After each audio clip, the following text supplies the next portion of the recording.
Hospital का विचार कैसे आया और योजना की शुरुआत। एक घटना जिसने सब कुछ बदल दिया। कहते हैं जिंदगी में कुछ घटनाएं ऐसी होती हैं जो इंसान के सोचने का तरीका बदल देती हैं। खान सर के साथ भी ऐसा ही हुआ। एक दिन अपनी कोचिंग सेंटर से लौटते समय खान सर ने पटना के पास सड़क किनारे एक बुजुर्ग को बेहोश पड़ा देखा। पास जाकर पता चला कि उन्हें दिल का दौरा पड़ा था। लोग उन्हें अस्पताल ले जाने के लिए जुट गए, लेकिन आसपास कोई अच्छी स्वास्थ्य सुविधा नहीं थी। करीब 1.5 घंटे बाद उन्हें शहर के एक बड़े अस्पताल में भर्ती कराया गया, लेकिन तब तक बहुत देर हो चुकी थी। उस बुजुर्ग की मौत ने खान सर के दिल को झकझोर दिया। वे सोचने लगे, अगर पास में सही अस्पताल होता तो शायद उनकी जान बच सकती थी। यही वो पल था जिसने खान सर के मन में एक बड़े हॉस्पिटल का सपना बो दिया। समाज की स्वास्थ्य समस्याएं। पटना और उसके आसपास के इलाकों में स्वास्थ्य सुविधाओं की स्थिति बहुत खराब है। गरीब परिवारों के लिए इलाज बहुत महंगा है। छोटे छोटे गांवों में प्राथमिक स्वास्थ्य केंद्र तक नहीं है। मरीजों को 50-60 किलोमीटर दूर शहरों में आना पड़ता है। डॉक्टरों और नर्सों की भारी कमी है। खान सर रोज अपने छात्रों और ग्रामीणों से मिलते थे। अक्सर वे सुनते, सर मेरे पापा बीमार हैं लेकिन पैसे नहीं हैं। सर हमारी बहन का ऑपरेशन करवाना है पर डॉक्टर बहुत महंगा चार्ज ले रहा है। ये बातें उन्हें बेचैन करती थीं। उन्होंने तय किया कि वे सिर्फ पढ़ाई तक सीमित नहीं रहेंगे। समाज की इस बड़ी समस्या का समाधान ढूंढना ही होगा। पहली चर्चा, टीम मीटिंग। एक शाम खान सर ने अपनी पूरी टीम को बुलाया। टेबल पर चाय के कप रखे हैं, सामने कागज पेन और बीच में एक बड़ा सपना। खान सर बोले, हम हर दिन बच्चों को पढ़ाते हैं, उनका भविष्य बनाते हैं, लेकिन जब तक समाज स्वस्थ नहीं होगा भविष्य कैसे बनेगा। हमें एक ऐसा हॉस्पिटल बनाना होगा जहां गरीबों का इलाज बिना पैसों की चिंता के हो सके। टीम के कुछ लोग चौंक गए, कुछ भावुक हो गए, कुछ को लगा ये सपना बहुत बड़ा है। लेकिन खान सर ने कहा, अगर सपना बड़ा नहीं होगा तो बदलाव भी बड़ा नहीं होगा। योजना की शुरुआत। हॉस्पिटल की योजना बनाना आसान नहीं था। पहले तो ये सोचना पड़ा कि इसमें क्या क्या होगा। इमरजेंसी वार्ड, आईसीयू और वेंटिलेटर यूनिट, बच्चों और महिलाओं के लिए विशेष विंग, कैंसर और heart treatment centre, blood bank और डायग्नोस्टिक लैब, गरीबों के लिए मुफ्त दवा और इलाज की सुविधा। खान सर चाहते थे कि यह हॉस्पिटल ना सिर्फ पटना बल्कि पूरे बिहार के लिए एक मिसाल बने। फंडिंग की चुनौती। इतना बड़ा प्रोजेक्ट बिना पैसे के संभव नहीं था। खान सर जानते थे कि उन्हें लाखों नहीं करोड़ों रुपए की जरूरत होगी। सबसे पहले उन्होंने अपनी कोचिंग से कमाई का एक बड़ा हिस्सा अलग रखा। फिर सोशल मीडिया पर एक क्राउड फंडिंग कैंपेन शुरू किया। देश भर से स्टूडेंट्स, फैंस और समाज सेवी आगे आए। कुछ उद्योगपतियों और डॉक्टरों ने भी मदद का हाथ बढ़ाया। जल्द ही लाखों रुपए जुटने लगे। लेकिन खान सर ने यह भी साफ कर दिया कि पैसा कितना भी हो, इंसाफ और पारदर्शिता सबसे अहम होगी। सरकारी सहयोग और चुनौतियां। खान सर की बढ़ती लोकप्रियता के चलते बिहार सरकार का ध्यान भी इस प्रोजेक्ट की ओर गया। सरकारी अधिकारियों ने उन्हें आश्वासन दिया कि अगर प्रोजेक्ट समाज के हित में है तो जमीन और मंजूरी दिलाने में मदद की जाएगी। हालांकि ये इतना आसान नहीं था। सरकारी कागजी कार्रवाई, लाइसेंस और अनुमतियां, मेडिकल काउंसिल की स्वीकृति, पर्यावरण और सुरक्षा नियम, इन सब में महीनों लग गए। कई बार खान सर को निराशा हुई, लेकिन उनकी टीम का हौसला कभी नहीं टूटा। जगह का चयन। हॉस्पिटल के लिए सही जगह चुनना बहुत मुश्किल था। आवश्यकताएं थीं, शहर से पास लेकिन शोरगुल से दूर, सड़क, पानी और बिजली की सुविधा, गरीब बस्तियों तक आसानी से पहुंच। काफी तलाश के बाद पटना के बाहरी इलाके में 12 एकड़ की जमीन मिली। यही जगह हॉस्पिटल के लिए तय की गई। यहां हर सुविधा मिल सकती थी और आसपास के गांव के लोग भी आसानी से पहुंच सकते थे। नाम का चयन और लोगो। हॉस्पिटल का नाम तय करना आसान नहीं था। टीम ने कई नाम सुझाए, जनसेवा हॉस्पिटल, नई उम्मीद hospital, Khan health research institute. आखिरकार खान सर ने नाम रखा Khan health and research centre, क्योंकि यह सिर्फ इलाज नहीं बल्कि मेडिकल रिसर्च का भी केंद्र बनने वाला था। लोगों का जुड़ाव। जैसे जैसे प्रोजेक्ट की चर्चा फैलने लगी, समाज के हर वर्ग से लोग जुड़ने लगे।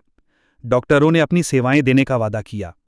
मेडिकल स्टूडेंट्स ने वॉलंटियर के रूप में काम करने की इच्छा जताई। स्टूडेंट्स और यूट्यूब फॉलोअर्स ने दान भेजना शुरू कर दिया। धीरे धीरे ये प्रोजेक्ट एक सपने से निकलकर हकीकत में बनने लगा। अगला कदम, निर्माण की शुरुआत। जब सारी तैयारियां पूरी हो गईं, खान सर ने अपनी टीम के साथ भूमि पूजन किया। जमीन पर पहला पत्थर रखा गया और काम शुरू हो गया। निर्माण में कई चुनौतियां थीं, लेकिन एक चीज हमेशा कायम रही, गरीबों के लिए मुफ्त और बेहतरीन इलाज का वादा। हॉस्पिटल की योजना और निर्माण की चुनौतियां। नई शुरुआत हुई। पटना के बाहरी इलाके में फैली 12 एकड़ की जमीन पर सुबह की ठंडी हवा, हल्की धूप और खान सर की आंखों में चमक। ये वही दिन था जब Khan health and research centre की नींव रखी गई। भूमि पूजन के बाद खान सर अपनी टीम के साथ उस खाली मैदान में खड़े थे। उनकी आंखों में एक ही सपना था, यहाँ एक ऐसा हॉस्पिटल बनेगा जहाँ गरीब लोग भी दुनिया के सबसे बेहतरीन चिकित्सा सुविधाएं पा सकेंगे। लेकिन ये सपना आसान नहीं था। आगे कई मुश्किलें थीं, पैसे की कमी, कानूनी अड़चनें, तकनीकी चुनौतियां और समाज की बड़ी उम्मीदें। आर्किटेक्ट्स और इंजीनियर्स के साथ पहली मीटिंग। निर्माण की पहली योजना बनाने के लिए खान सर ने आर्किटेक्ट्स, इंजीनियर्स और मेडिकल प्लानर्स की टीम बुलाई। मुख्य आवश्यकताएं तय की गई। 500 बेड्स का multi speciality hospital, 24x7 emergency unit, मुफ्त ओपीडी ब्लॉक, कार्डियक, ऑर्थोपेडिक और cancer wings, medical research labs और ब्लड बैंक्स, डॉक्टर्स और नर्सेस के लिए अलग रेजिडेंशियल ब्लॉक। खान सर ने साफ कहा कि हमें किसी भी तरह का समझौता नहीं करना है। ये हॉस्पिटल गरीबों के लिए है, लेकिन सुविधाएं दुनिया की सबसे बेहतरीन होनी चाहिए। निर्माण की शुरुआत। पहली चुनौती। पहले चरण में जमीन की लेवलिंग और फाउंडेशन का काम शुरू हुआ, लेकिन शुरुआती हफ्ते में ही एक बड़ी समस्या सामने आई। भूजल स्तर बहुत नीचे था और बारिश का पानी जमीन में जम जाता था। इंजीनियरों ने सलाह दी कि ड्रेनेज सिस्टम और वाटरप्रूफ फाउंडेशन पर अतिरिक्त खर्च करना होगा। इससे प्रोजेक्ट की लागत में 2 करोड़ रुपए की बढ़ोतरी हो गई। टीम थोड़ी परेशान हुई, लेकिन खान सर ने कहा कि पैसा जाएगा, लेकिन सुरक्षा और मजबूती पर समझौता नहीं होगा। फंडिंग की दूसरी लड़ाई। निर्माण का काम तेजी से बढ़ाने के लिए नई निवेश की जरूरत थी। खान सर ने अपनी YouTube कम्युनिटी से मदद की अपील की। हजारों छात्रों ने, चाहे 50 रुपए हों या 500, अपनी क्षमता के अनुसार योगदान दिया। कई बड़े उद्योगपतियों और डॉक्टरों ने भी मदद का हाथ बढ़ाया। एक दिन जब खान सर लाइव आए तो उन्होंने कहा कि ये हॉस्पिटल हम सबका होगा। एक एक ईंट में आपके सपनों और दुआओं की ताकत होगी। उनकी ये बात लाखों लोगों के दिलों तक पहुंची। सरकारी नियमों की उलझनें। निर्माण के बीच में ही स्वास्थ्य विभाग और पर्यावरण मंत्रालय की तरफ से कई तरह की आपत्तियां आईं। Fire safety approval, biomedical waste management, multi speciality licence, medical college की मान्यता। हर मंजूरी के लिए कागजी कार्रवाई, मीटिंग्स और दर्जनों दौर सरकार के दफ्तरों में लगाने पड़े। कभी कभी तो लगता था कि ये प्रोजेक्ट कानूनी अड़चनों में फंस जाएगा, लेकिन खान सर की लोकप्रियता और लोगों का समर्थन देखकर कई अधिकारियों ने खुद मदद की पेशकश की। धीरे धीरे हर परमिट मिल गया। डॉक्टरों और विशेषज्ञों की टीम। खान सर का मानना था कि हॉस्पिटल की इमारत जितनी भी बड़ी हो, अगर डॉक्टर अच्छे नहीं होंगे तो उसका कोई मतलब नहीं है। इसीलिए देश भर के नामी डॉक्टरों को बुलाया गया। दिल्ली, मुंबई, चेन्नई और बेंगलोर से विशेषज्ञ, युवा मेडिकल ग्रेजुएट्स के लिए स्कॉलरशिप, ग्रामीण छात्रों के लिए मेडिकल ट्रेनिंग प्रोग्राम। इस टीम में ऐसे डॉक्टर शामिल किए गए जो गरीबों की मदद के लिए समर्पित थे, न कि सिर्फ पैसे कमाने के लिए। तकनीक में कोई समझौता नहीं। खान सर ने हॉस्पिटल के लिए जर्मनी और अमेरिका से अत्याधुनिक मशीनें मंगवाईं। Robotic surgery unit, 4D MRI scanner, cardiac monitoring system, telemedicine और online diagnosis, health data management के लिए AI सिस्टम। वो चाहते थे कि पटना के इस हॉस्पिटल में मरीजों को वही सुविधाएं मिले जो दिल्ली, मुंबई या सिंगापुर में मिलती हैं। समाज की बढ़ती उम्मीदें। निर्माण की प्रगति देखकर लोगों की उम्मीदें बढ़ती जा रही थीं।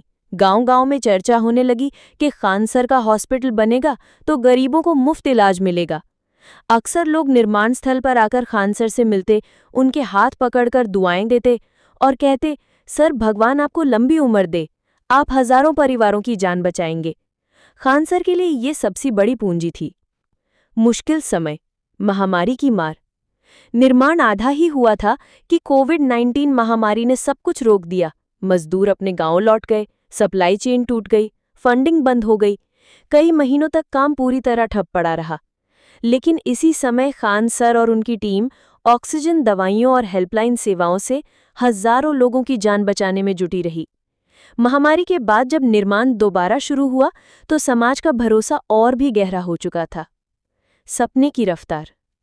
3 साल की मेहनत, हजारों घंटों की योजना, लाखों लोगों की मदद और करोड़ों रुपए के निवेश के बाद Khan health and research centre अपने पहले रूप में आकार लेने लगा। मुख्य इमारत खड़ी हो चुकी थी, आईसीयू ब्लॉक तैयार था, डॉक्टरों की टीम जुड़ चुकी थी। अब सिर्फ इंटीरियर मेडिकल इक्विपमेंट्स और रिसर्च लैब्स को तैयार करना बाकी था। नई उम्मीद की किरण। उद्घाटन का ऐतिहासिक दिन। पटना की सुबह आज कुछ अलग थी। Khan health and research centre के बाहर हजारों लोग जमा थे, जैसे कोई त्योहार हो। गेट पर फूलों की झालरें, रंग बिरंगे बैनर और एक बड़े बोर्ड पर लिखा था, आपका स्वागत है Khan health and research centre. स्वास्थ्य सबके लिए, मुफ्त इलाज सबके लिए। मीडिया, पत्रकार, छात्र, आम लोग और शहर के कई बड़े डॉक्टर इस भव्य उद्घाटन में शामिल होने पहुंचे। हर चेहरा मुस्कुरा रहा था, हर आंख में एक ही उम्मीद थी कि अब पटना में भी गरीबों को बेहतरीन इलाज मिलेगा। खान सर का भावुक भाषण। स्टेज पर खड़े खान सर के हाथ में माइक था, लेकिन आवाज थोड़ी भारी थी। उनकी आंखों में आंसू थे।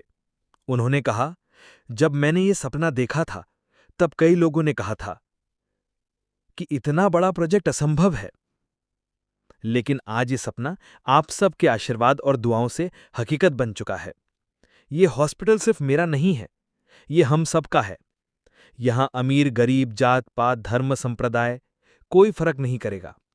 जो भी यहां आएगा उसे इलाज मिलेगा, मुफ्त दवा मिलेगी और सबसे बढ़कर इंसानियत मिलेगी। पूरा मैदान तालियों की गड़गड़ाहट से गूंज उठा। लोग खड़े होकर खान सर को सलाम कर रहे थे। हॉस्पिटल की पहली झलक। उद्घाटन के बाद लोग अंदर गए। हॉस्पिटल का नजारा देखकर सब दंग रह गए। चमचमाते साफ सुथरे इमरजेंसी वार्ड्स, अत्याधुनिक operation theatre, 4D MRI, robotic surgery unit और टेलीमेडिसिन, 500 बेड्स की आरामदायक व्यवस्था, मुफ्त फार्मेसी और ब्लड बैंक, रिसर्च लैब्स जहां नई दवाओं पर काम शुरू होना था। हॉस्पिटल के हर कोने में समर्पण और आधुनिक तकनीक का मेल था। मरीजों के लिए नर्सेस की विशेष टीम, रात दिन मौजूद डॉक्टर और ऑनलाइन हेल्थ ट्रैकिंग की सुविधा भी उपलब्ध थी। पहला मरीज। एक भावुक कहानी। उद्घाटन के बाद रिसेप्शन पर एक बुजुर्ग महिला आई। उनकी उम्र करीब 65 साल थी। चेहरे पर थकान, आंखों में दर्द और हाथों में रिपोर्ट्स का एक पुराना फाइल। रिसेप्शनिस्ट ने उनका नाम पूछा। महिला ने धीरे से कहा, मेरा नाम कमला देवी है। पता चला कि कमला देवी के दिल की एक नस ब्लॉक हो चुकी थी। बेटा रिक्शा चलाता था। घर की हालत बहुत खराब थी। कई महीनों से इलाज टल रहा था, क्योंकि बड़े अस्पतालों की फीस वे नहीं उठा सकते थे। जब डॉक्टर ने उनका चेकअप किया तो तुरंत ऑपरेशन की सलाह दी। खान सर को जब यह पता चला तो वो खुद कमला देवी से मिलने पहुंचे। खान सर ने कहा, मां, आपको चिंता करने की जरूरत नहीं है। आपका इलाज, आपकी दवाइयां, सब कुछ यहां मुफ्त होगा। आप सिर्फ अपनी सेहत पर ध्यान दीजिए। यह सुनकर कमला देवी की आंखों में आंसू आ गए। उन्होंने हाथ जोड़कर कहा, बेटा, भगवान तुम्हें लंबी उम्र दे। आज पहली बार कोई अस्पताल पैसे से पहले इंसानियत की बात कर रहा है। ऑपरेशन की सफलता। अगले दिन कमला देवी का ऑपरेशन किया गया। देश के बेहतरीन कार्डियक सर्जन की टीम ने 3 घंटे तक मेहनत की। ऑपरेशन पूरी तरह सफल रहा। जब कमला देवी को होश आया तो उनके पास खड़े खान सर ने हाथ पकड़कर कहा, मां, अब आप बिल्कुल ठीक हो जाएंगी।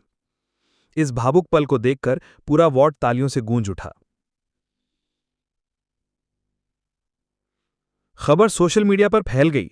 लोगों ने लिखा, पटना का पहला हॉस्पिटल जहां इलाज से पहले इंसानियत मिलती है। समाज पर पहला असर। कमला देवी की कहानी ने पूरा बिहार हिला दिया। हजारों लोग हॉस्पिटल आने लगे। गरीब परिवार जो पहले इलाज के लिए दर दर भटकते थे, अब सीधे यहां आते। मुफ्त ओपीडी की वजह से हर दिन 1200 से ज्यादा मरीज देखे जाते। दूर दराज के गांवों से एम्बुलेंस हिमायत चलाई गईं। बच्चों, महिलाओं और बुजुर्गों के लिए अलग अलग हेल्थ प्रोग्राम शुरू हुए। पटना के अखबारों में हेडलाइन बनी, खान हेल्थ सेंटर, गरीबों के लिए नई उम्मीद की किरण। छात्रों की भूमिका। खान सर के हजारों स्टूडेंट्स जो पहले उनके कोचिंग सेंटर से पढ़ते थे, अब हॉस्पिटल में वॉलंटियर के रूप में जुड़ गए। कोई मरीजों को फॉर्म भरने में मदद करता, कोई दवा लेने वालों की लाइन मैनेज करता, तो कोई गांव में हेल्थ अवेयरनेस कैंप लगाता। खान सर अक्सर कहते, हम सिर्फ डॉक्टर नहीं बना रहे, हम ऐसे इंसान बना रहे हैं जो समाज की सेवा करेंगे। मीडिया की चर्चा। हॉस्पिटल के उद्घाटन और पहले मरीज की कहानी देश भर की मीडिया में छा गई। न्यूज चैनल्स, अखबार और डिजिटल प्लेटफॉर्म्स सब जगह एक ही हेडलाइन, पटना में बना देश का पहला ऐसा सुपर स्पेशलिटी हॉस्पिटल जहां गरीबों के लिए सब कुछ मुफ्त। दिल्ली, मुंबई और बैंगलोर से भी कई डॉक्टर इस प्रोजेक्ट से जुड़ने आए। नई जिम्मेदारी। पहले ही हफ्ते में हॉस्पिटल में 7,000 से ज्यादा मरीज आ चुके थे। हर दिन की भीड़ देखकर खान सर को एहसास हुआ कि यह सिर्फ एक हॉस्पिटल नहीं, बल्कि एक आंदोलन बन चुका है। उन्होंने एक मीटिंग में कहा, हमारी जिम्मेदारी बढ़ चुकी है। हमें सिर्फ इलाज नहीं करना, बल्कि बिहार की स्वास्थ्य व्यवस्था बदलनी है। अगले कदम की तैयारी। उद्घाटन के बाद खान सर ने हॉस्पिटल के साथ साथ मोबाइल मेडिकल यूनिट्स, मुफ्त कैंसर स्क्रीनिंग प्रोग्राम्स और गांव में हेल्थ अवेयरनेस कैंप्स की योजना बनाई। अब Khan health and research centre सिर्फ पटना तक सीमित नहीं था, यह पूरे बिहार के लिए एक जीवनदान केंद्र बन चुका था।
हॉस्पिटल खुलने के कुछ ही महीनों में पटना और आसपास के जिलों की तस्वीर बदलने लगी।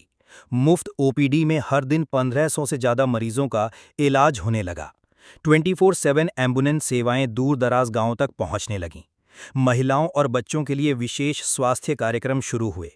कैंसर, हार्ट और किडनी के मरीजों के लिए मुफ्त ऑपरेशन और दवा उपलब्ध कराई जाने लगी। पटना के एक अखबार ने लिखा, जहां सरकारी अस्पतालों में महीनों इंतजार करना पड़ता है, वहां खान हेल्थ सेंटर में मरीजों को तुरंत इलाज मिलता है। मेडिकल एजुकेशन का नया मॉडल। खान सर ने हॉस्पिटल के साथ साथ मेडिकल छात्रों के लिए रिसर्च लैब्स और ट्रेनिंग प्रोग्राम्स भी शुरू किए। ग्रामीण इलाकों के गरीब बच्चों के लिए फ्री मेडिकल स्कॉलरशिप दी गई। मेडिकल छात्रों को अत्याधुनिक तकनीक और रोबोटिक सर्जरी पर ट्रेनिंग दी जाने लगी। पूरे बिहार में मोबाइल हेल्थ कैंप्स आयोजित होने लगे। इससे हजारों छात्रों को न केवल अच्छी पढ़ाई मिली, बल्कि समाज की सेवा का असली अर्थ भी समझ में आया। विवादों की आहट। जैसे जैसे हॉस्पिटल की लोकप्रियता बढ़ी, वैसे वैसे आलोचना और राजनीति भी शुरू हो गई। कुछ प्राइवेट अस्पतालों ने आरोप लगाया कि खान हेल्थ सेंटर की वजह से उनका कारोबार प्रभावित हो रहा है। कुछ राजनीतिक दलों ने कहा कि हॉस्पिटल की फंडिंग में पारदर्शिता नहीं है। सोशल मीडिया पर कई तरह की अफवाहें फैलने लगीं। खान सर ने इन सभी विवादों का शांत और दृढ़ता से जवाब दिया। उन्होंने एक प्रेस कॉन्फ्रेंस में कहा, अगर किसी को शक है तो हमारे हॉस्पिटल की हर रसीद, हर दान, हर खर्च जांचने के लिए हम तैयार हैं। हमारा मकसद राजनीति नहीं, बल्कि इंसानियत है। इस बयान के बाद लोगों का भरोसा और भी गहरा हो गया। राष्ट्रीय स्तर पर पहचान। हॉस्पिटल की सफलता अब पटना तक सीमित नहीं रही। देश भर के डॉक्टर, उद्योगपति और समाजसेवी इस मॉडल को देखने आने लगे। दिल्ली, मुंबई, हैदराबाद और बेंगलुरु जैसे बड़े शहरों में खान हेल्थ सेंटर की तर्ज पर कम लागत सुपर स्पेशलिटी हॉस्पिटल्स की योजना बनने लगी। केंद्रीय स्वास्थ्य मंत्रालय ने भी खान सर के प्रोजेक्ट को national model of public health care के रूप में मान्यता दी। नई योजनाएं और विस्तार। खान सर यहीं नहीं रुके, उन्होंने अगले 5 साल की योजना बनाई। बिहार के 10 जिलों में मोबाइल हॉस्पिटल यूनिट्स, मुफ्त कैंसर स्क्रीनिंग प्रोग्राम्स, रक्तदान शिविर और गांव-गांव health awareness camps, medical college और रिसर्च सेंटर की स्थापना। खान सर का सपना था कि कोई भी व्यक्ति पैसों की कमी के कारण इलाज से वंचित ना रहे। निष्कर्ष, इंसानियत की जीत। Khan health and research centre सिर्फ एक हॉस्पिटल नहीं रहा, ये अब उम्मीद की एक नई परिभाषा बन चुका था। हजारों लोग हर महीने यहाँ मुफ्त इलाज पाते हैं। सैकड़ों मेडिकल छात्र यहाँ से नई तकनीक सीखते हैं। ग्रामीण इलाकों तक स्वास्थ्य सेवाएं पहुंच चुकी हैं। और सबसे बड़ी बात, गरीबों के चेहरे पर मुस्कान लौट आई है। खान सर ने साबित कर दिया, अगर इरादे नेक हों और सोच बड़ी, तो कोई सपना अधूरा नहीं रहता। आज खान सर का ये हॉस्पिटल केवल पटना नहीं, बल्कि पूरे भारत के लिए स्वास्थ्य सेवा का आदर्श मॉडल बन चुका है। ये कहानी हमें सिखाती है कि सही सोच, कड़ी मेहनत और समाज के लिए समर्पण से नामुमकिन को भी मुमकिन बनाया जा सकता है।